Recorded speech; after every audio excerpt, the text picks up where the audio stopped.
Halo dan selamat datang di saluran YouTube kami. Kali ini kita akan membahas tentang sejarah penemuan anestesi. Pada awalnya, sebelum penemuan anestesi, prosedur operasi dilakukan tanpa penghilang rasa sakit.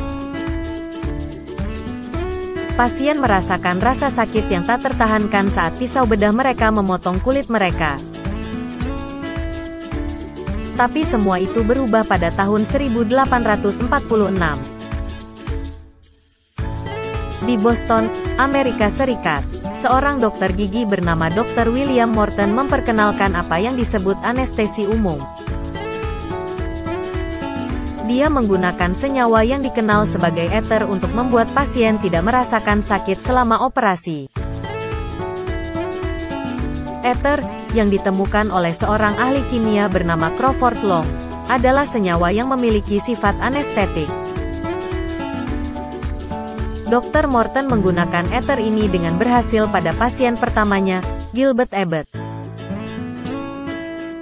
Ether bekerja dengan cara menghambat sistem saraf pusat, membuat pasien terjatuh ke dalam tidur yang dalam.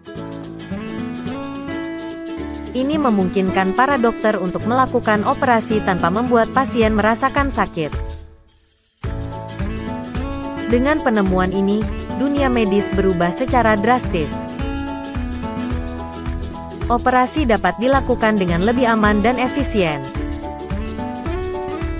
Pasien tidak lagi harus menderita rasa sakit yang tak tertahankan. Sejak penemuan anestesi pada tahun 1846, banyak perkembangan dan peningkatan telah terjadi di bidang ini. Anestesi lokal, seperti yang menggunakan lidocaine, dikembangkan untuk operasi kecil dan prosedur bedah. Selain itu, anestesi intravena juga menjadi populer, di mana obat bius disuntikkan langsung ke aliran darah pasien. Ini memungkinkan dokter untuk mengontrol tingkat kesadaran dan mengurangi rasa sakit secara efektif.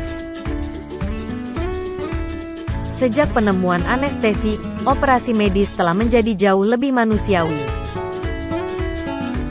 Pasien dapat menjalani prosedur bedah dengan nyaman dan tanpa rasa sakit yang berlebihan.